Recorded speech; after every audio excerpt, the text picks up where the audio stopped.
English నేర్చుకుని అనర్గళంగా మాట్లాడాలనుకుంటున్నారా? అయితే వెంటనే కాల్ చేసి రిజిస్టర్ అవ్వండి. నమస్తే రమగారు. నమస్తే జయ. రమగారు, తొలి ఏకాదశి. సో ఏకాదశి మొదలని అనుకుంటాం మనం. రేపు ఆదివారం. ఆదివారం నుంచి ఉపవాసాలు మొదలు పెడుతూ ఉంటాం. సో ఏకాదశి యొక్క విశిష్టత, మనం ఏ విధమైన పూజా విధానం పాటించాలి, విధి విధానాలు అన్నీ ఒక్కసారి మాట్లాడేసుకుందాం. తొలి ఏకాదశి నాడు విష్ణు పూజ చేస్తాం. ఈ ఏకాదశి ఏంటంటే ఈ వర్షాకాలానికి ముందు వస్తే ఆషాఢంలో వచ్చేది. ఇదే మొదటి ఏకాదశిగా భావించి తొలి ఏకాదశి అని చెప్పుకుంటాం. ఏకంటే అసలు పాయింట్ ఏంటంటే దేవసేని ఏకాదశి, హరిసేని కూడా అంటారు. ఆయన పడుకుంటాడు, విష్ణుమూర్తి పడుకుని 4 నెలల పాటు యోగ నిద్రలో ఉంటాడు స్వామి అని చెప్తారు. వారికి ఒక్క రోజు కింద లెక్క కదా రమగారు, అంతేనా? ఒక నిద్ర మన ఒక నిద్ర లాగానే ఈ 4 నెలలు ఆయన పడుకుంటాడు. ఈ పడుకునే 4 నెలల పాటు ఆయన్ని ప్రశాంతంగా నిద్రపోనివ్వాలి. ఆయన సమయమైన ఏకాదశి ఆయనకి అత్యంత ప్రీతిపాత్రమైనది ఏకాదశి తిథి. ఈయన ఒకప్పుడు మురాసురుడనే ఒక రాక్షసుడితోటి యుద్ధం చేశాడు విష్ణువు. అది వాడేమో బ్రహ్మవర ప్రసాది. దాంతో యుద్ధం తెమల్ల. చాలా అలసిపోయాడట. అలసిపోయి ఒక గుహలోకి ప్రవేశించి ఆ యుద్ధం నుంచి విశ్రమించాడు, పడుకున్నాడు. పడుకునేసరికల్లా మురాసురుడు లోపలికి ప్రవేశించి స్వామి మీద, పడుకున్న స్వామి మీదే పడబోయాడు. పడపోతే ఆయన నిద్రలోంచి ఒక స్త్రీ శక్తి బయటకు వచ్చి మురాసురుణ్ణి సంహరించింది. ఒక స్త్రీ రూపం వచ్చింది ఆయన తేజస్సులోంచి. వచ్చినది ఎలా అంటే ఇలా ఒక తెరలాగా బయటకు వచ్చిందనమాట. ఆ వచ్చిన స్వరూపాన్ని చూసి ఆయన సంతోషించాడు. విష్ణు పుత్రిక ఆవిడ. ఆమె ఆ రోజు ఈ ఏకాదశి తిథి, బహుశా ఆ ఏకాదశి అని ఆమెకి పేరు పెట్టారు. ఆమెకి నీ తాలూకు అంకె ఉన్న తిథి రోజున నన్ను పూజించిన వాడు నాకు అత్యంత ప్రీతిపాత్రుడవుతాడు. నువ్వంటే నాకు ఎంత ఇష్టమో వాడు నాకు అంత ప్రీతిపాత్రుడవుతాడని ఆమెకు వరం ఇచ్చాడు. ఆ విష్ణువులోంచి వచ్చినటువంటి స్వరూపం అవటం వల్ల ఏకాదశి తిథి అత్యంత పవిత్రమైనది. అందుకని అప్పటి నుంచి ఇది కృతయుగంలో జరిగింది. నాకు ప్రీతిపాత్రమైన తిథి ఆ రోజు 11వ రోజు అవ్వటము, ఆ స్వరూపానికి ఆ పేరు ఇచ్చారనమాట. 11వ తిథి అది. ఆమెకి ఆ పేరు ఇచ్చారు. అయితే ఈ మురాసురుడు బియ్యంలో దాక్కున్నాడట. ఏకాదశి సంహరించే సమయంలో బియ్యంలో దాగాడు. అప్పుడు ఆమె సంహరించే సమయానికి ఆ బియ్యంలో దాగాడు కాబట్టి బియ్యం తినకూడదు ఏకాదశి నాడు అని పెట్టారు నియమం. ఓకే, అన్నం తినకూడదు అని. ఆ ఒక్కరోజు అన్నం తినద్దు. అన్నం తినకుండా ఉంటే విష్ణువుకి ప్రీతిపాత్రులు అవుతారు వాళ్ళు. ఏకాదశి నాడు విష్ణువు కొరకు ఎవడైతే ఉపవాసం చేస్తాడో మరుసటి రోజు పొద్దున ద్వాదశి నాడు పారణ చేయటం. పారణ అంటే ఆహారం స్వీకారం చేయటం. దాని మీద మనం అంబరీషోపాఖ్యానం కూడా చెప్పుకున్నాం కదా. ఈ మర్నాడు ద్వాదశి పారణ చేసి దీనికి ఒక కథలు కూడా చెప్తారనమాట. ఏకాదశి నాడు మనము విష్ణు స్మరణ మానకూడదు, ఆహారం మానేయాలి. అన్నం మానేసి తద్భిన్నంగా ఏదైనా తీసుకోవచ్చు. ఇది రోగులు, వృద్ధులు, బాలింతలు, చిన్నపిల్లలు, తర్వాత ఏదైనా ఉండలేని నీరసంగా అయిపోయే ప్రాణులు, వీళ్ళంతా అన్నానికి భిన్నంగా ఏదైనా తీసుకోవచ్చు. కొంతమంది జలాహారమే తీసుకుంటారు. నా లెక్క నీకు తెలిసిందే కదా, 4 అరటిపళ్ళు 4 గ్లాసుల మంచినీళ్ళతోటే ఉంటాను నేను. ఒక్కొక్కళ్ళు ఒక్కొక్క రకం ఉండి ద్వాదశి నాడు పొద్దున్నే వంట చేసుకోవటం, విష్ణు పూజ చేయటం, ఎవరైనా ఒక అతిథికి భోజనం పెట్టి మనం భోజనం చేయటం. ఏకాదశి నాడు పడుకుంటారో పడుకోరో, ద్వాదశి నాటి పగలు నిద్రపోకూడదు. ఈ నియమాన్ని పాటించేవాళ్ళు తొలి కాలం నుంచి. అయితే ఈ ఏకాదశి నాడు జొన్న పేలాలు వేయించి ఆ పేలాల పిండి తినాలంటారు. ఈ రోజున గనక ధాన్యంతో పేలాలు కాకుండా మనం బియ్యంతో పేలాలు చేసుకున్న వడ్ల పేలాలు చేస్తాం కదా, వడ్ల పేలాలు కాకుండా, వడ్ల ఎందుకు వద్దంటే అతను మురాసురుడు ఉన్నాడు బియ్యంలో, అంచేత అది మానేసి జొన్నలతోటి పేలాలు చేసి వండకుండా, పేలాలని వండం కదా, వేపుతాం. వేస్తే ఆ పేలాలని పొడి చేస్తాం, బెల్లం కలిపి దాన్ని ప్రసాదంగా ఇవ్వటం. ఎవరికైనా జొన్న పేలాలు పంచితే ఎన్ని కణాలు మన చేతుల నుంచి వెళ్తాయో అన్ని దివ్య సంవత్సరాలు స్వర్గంలో ఉంటాంట మనం. అందుకని పేలాలు పంచమంటారు. పేలపిండి పంచుతారు. పేలపిండే స్వామికి నివేదన చేస్తారు. కొంచెం అనంతపురము, కడప ఆ వైపు పేల ముద్దలను చేస్తారు. జొన్న పేలాలతోటి బెల్లపాకం బట్టి ముద్ద చేస్తారు. ఉడుకుతుంది అది. మన ప్రాంతంలో అసలు అది లేదు. పేలపిండే చేస్తాం. పేలపిండే చేసుకున్నాం. పేల ముద్దలు చేస్తారు, పేలాలతోటి ముద్దలు చేస్తారు. మా కింద ఉండే పద్మగారి పేల ముద్దలని పట్టుకొచ్చి ఇచ్చేవారు. ఆ జొన్న ఎప్పటికీ ఉడకదు, ఎన్ని గంటలు ఉడుకుతుందో. దానిని విష్ణువుకి నివేదన చేస్తారు. మామూలుగా విష్ణు నివేదన అంటే మనం ఏం చేస్తాము, అన్నం పెడతాం స్వామికి కదా, పాయసము పులిహార అవన్నీ పెడతాం. ఈ రోజున పెట్టడానికి వీళ్ళు ఓకే, బియ్యం వాడకూడదు కదా, మురాసురుడు ఉన్నాడు కాబట్టి, అందుకని జొన్న పేలాలతోటి చేసేవాళ్ళు. మనం సంవత్సరం అంతా ఉపవాసాలు ఉండము, ఏమి చెయ్యం. కనీసం తొలేకాదశి నాడైనా ఉపవాసం ఉంటే ఏడాది మొత్తం ఉపవాసం చేసిన ఫలితం లభిస్తుంది. పైగా ఈ సీజను, ఈ 4 నెలలు అనారోగ్యాలు వచ్చే సీజన్, యమదంశాలుగా చెప్పబడతాయి. ఇక రాబోయే కార్తీకంలో మార్గశిరంలో అవన్నీ యముడి కోరలు అని చెప్పుకుంటాం కదా, వాటికి నాంది ఇది. వర్షానికి ముందు తొలకరి జల్లులు పడిపోతూ ఉంటాయి. ఇప్పటి నుంచే కనుక మనకి ఉపవాసం చేసే అలవాటు ఉంటే పొట్ట క్లీన్ అవుతుంది. ఓకే, మనం రోజువారీ తినే పదార్థాలన్నిటినీ వర్జించేసాం కదా, పొట్ట ఖాళీగా ఉంటుంది. 15 రోజులకు ఒకసారి పొట్ట ఖాళీగా ఉంచే విధానం చేస్తే ఆరోగ్యం కదా. ఈ ఆరోగ్యం కోసం ఈ తొలి ఏకాదశి నుంచి మొదలు పెట్టుకుని చాతుర్మాస్యం చేసుకుంటాం. 4 నెలలు చేస్తారు, కొంతమంది చేస్తారు. పెద్దవాళ్ళు ఇళ్లలో అలవాటు ఉన్నవాళ్ళు, వాళ్ళకి ఆ ఎత్తులు, తర్వాత మఠాలకి పీఠాలకి వెళ్ళే అలవాటు ఉన్నవాళ్ళు, కొన్ని దేవాలయాల్లో అనుబంధంగా ప్రత్యేక పనిచేసేవాళ్ళు, వాళ్ళంతా వాళ్ళు దీక్షలు వహిస్తారు. మామూలు మనబోటి వాళ్ళం రోజువారీది రకరకాల వ్యవహారాల్లో ఉండేవాళ్ళు, రెక్కాడితే కానీ డొక్కాడని వాళ్ళు, రోజు పనిచేస్తే కానీ కుదరని వాళ్ళు, రోజు అన్నం మానేసుకుని ఎక్కడుంటాం అలా అనిపిస్తుంది. డైటింగ్ లాగా చేయొద్దాము మరి, కనీసం డైటింగ్ లాగా చేయొచ్చు కదా. విష్ణువుని ధ్యానించడం, ఈ సమయంలో విష్ణు సహస్రనామ పారాయణ చేయటం ఏకాదశి నాడు చేస్తే ఆ రోజున మనకి ఇదేంటంటే తిథిలో ఏముంది అనిపిస్తుంది. తిథులు ఎలా చెప్తాం మనం, సూర్యగమనాన్ని బట్టి కదా. ఈ ఏకాదశి నాడు ఉండేటువంటి సూర్యమండల అంతర్గతుడైన నారాయణమూర్తి మనం అడిగింది వింటాడు. ఈ తిథి గొప్పతనం, ఆ సమయంలో సూర్యుడి కిరణాలు నేలకి తాకే లక్షణం ఏంటంటే వినే లక్షణంతో ఉంటుంది. నువ్వు సహస్రనామ పారాయణ చేయి, వింటాడు భగవంతుడు. మనకి అది ఉంది కదా. ఇప్పుడు చూడు, సూర్యమండలం ఒక్కొక్కసారి భూమికి దగ్గరగా ఉంటుంది, ఇవాళ పాజిటివ్గా ఉంది, మనం ఎన్నున్నాయి మనకు అవన్నీ ఉన్నాయా, వాటిలో ఇదొక పాయింట్. అందుకని ఉపవాసం చేయలేకపోతే పగలు ఏదైనా టిఫిన్ తిను, కనీసం రాత్రి ఏవో 4 పళ్ళు తిను, పొద్దునోసారి సాయంత్రం ఒకసారి విష్ణు సహస్రనామ పారాయణ చేయి.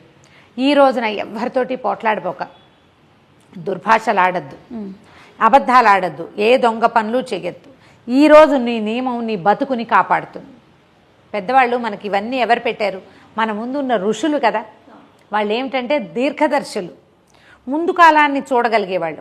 ముందు కలియుగం బాగా బలిసిన కొందికి ప్రజలు ఇలాగేమి దేవుడు ఇది లేకుండా అయిపోతారని ఇలాంటి గట్టి నియమాలు ఏర్పరిచారు. కనీసం ఈ ఒక రోజైనా చెయ్యి అని. ఏకాదశి నియమాన్ని కనుక మనం తొలి ఏకాదశి నాడు మొదలు పెట్టుకుంటే ఈ తొలి ఏకాదశి నుంచి ఈ 4 నెలలు చేయొచ్చు.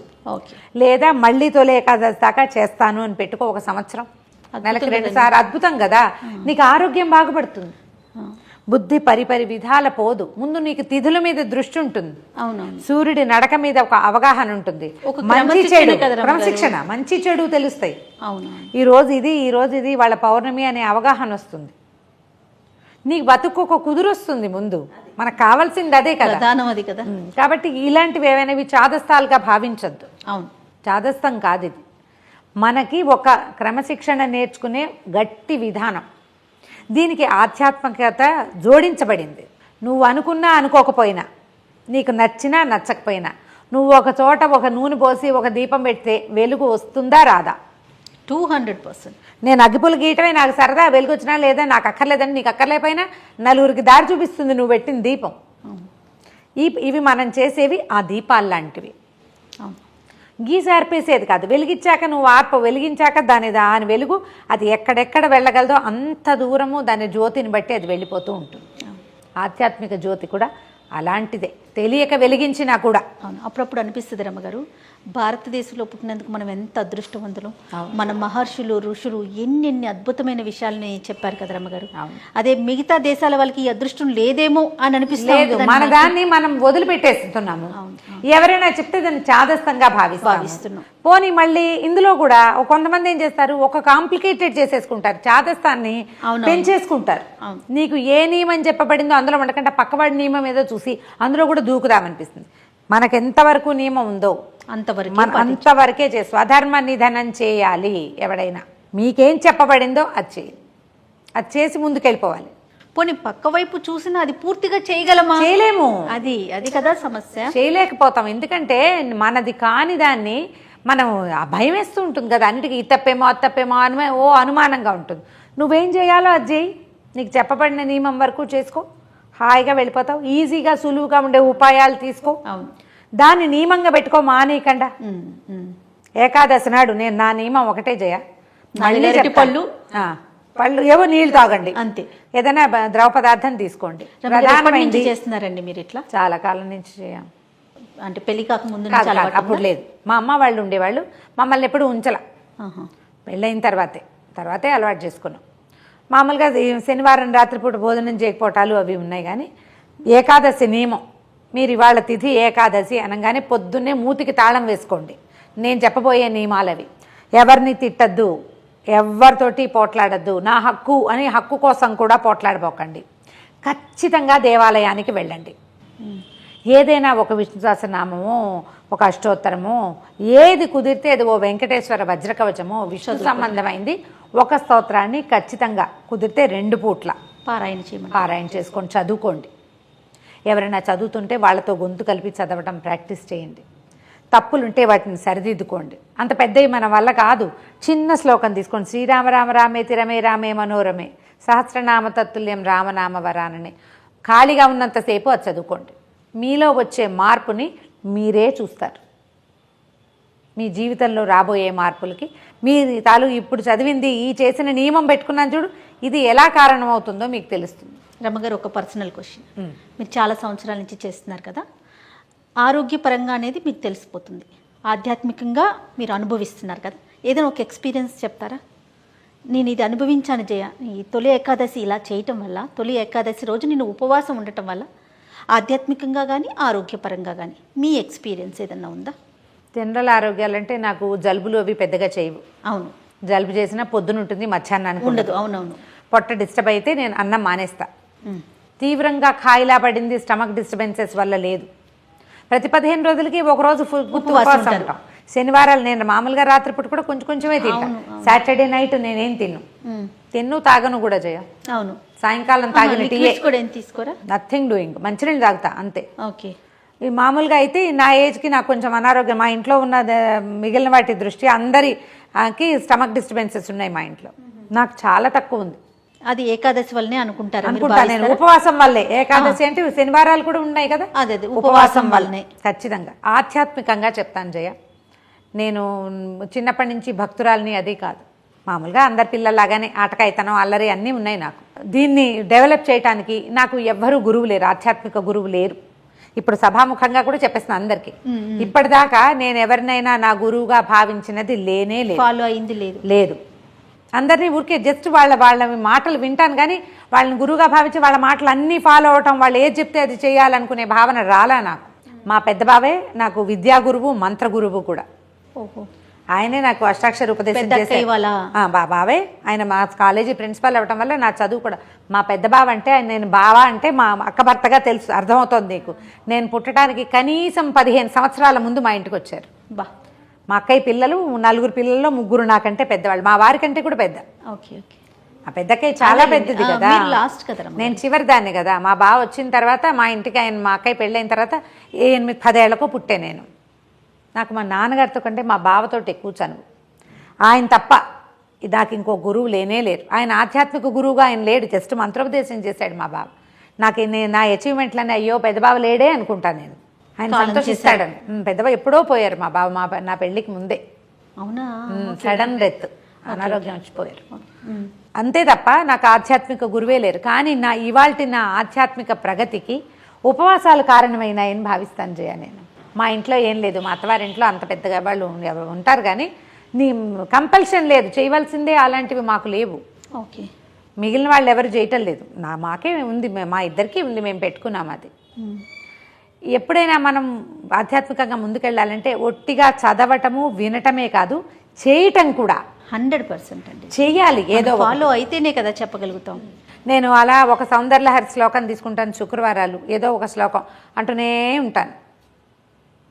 ఫోన్ లేకపోతే చేతిలో ఖాళీగా ఉంటే ఆ శ్లోకం నడుస్తూ ఉంటుంది. శుక్రవారాలు మంగళవారాలు సౌందర్యలహరి శ్లోకం ఏదో ఒకటి చదువుకుంటాను. ఇది కూడా నా జీవితంలోకి వచ్చి 7-8 సంవత్సరాలైంది. ఇప్పుడు ఈ మామూలు రోజుల శనివారాలేమో ముకుందమాల శ్లోకం పెట్టుకుంటాను ఒకటి. అది ఎట్లా అంటే ఇంకా అలా క్యాజువల్గా నడుస్తూ ఉంటుందన్నమాట. జపాలు ఇంకా అవేం లేవు, ఒట్టుగా ఇలా అలా అలా అనుకుంటూ ఉంటాం. ఏవో ఒక 3-4 శ్లోకాలు మళ్ళీ మళ్ళీ మళ్ళీ మళ్ళీ తిరిగి అవే వస్తుంటాయి.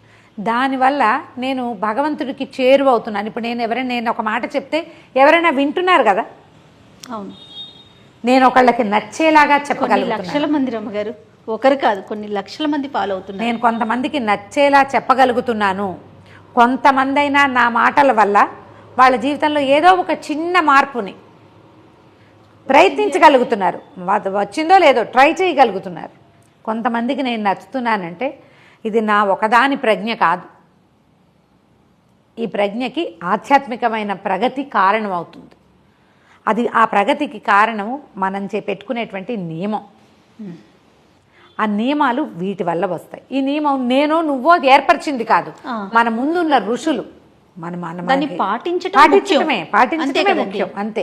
మనం చెప్పే కదా, చదవడం వినడం కాదు, చెయ్యటం అనేది చాలా ప్రధానమైంది. అందులో ఇలాంటి ఏకాదశి అవి నియమాలు ఉంచుకోవాలి. నేను ద్వాదశి నాడు ఇక్కడికి వస్తే పొద్దునే అన్నం తినేసి వచ్చా అని చెప్తా కదా. అవునండి. ద్వాదశి రోజు పొద్దున్న 9 గంటలకల్లా వంట అయిపోతుంది, మా పూజ అయిపోతుంది, భోజనం చేస్తాం. ఇందులో మైలా కొన్ని కుదిరినవి చేస్తాను, కొన్ని కుదరనివి చెయ్యను. ఈ రోజుల్లో మన అపార్ట్మెంట్లలో కుదిరినంత పద్ధతులు పథకాలకు నా లెక్క అయితే నియమమే ముఖ్యం.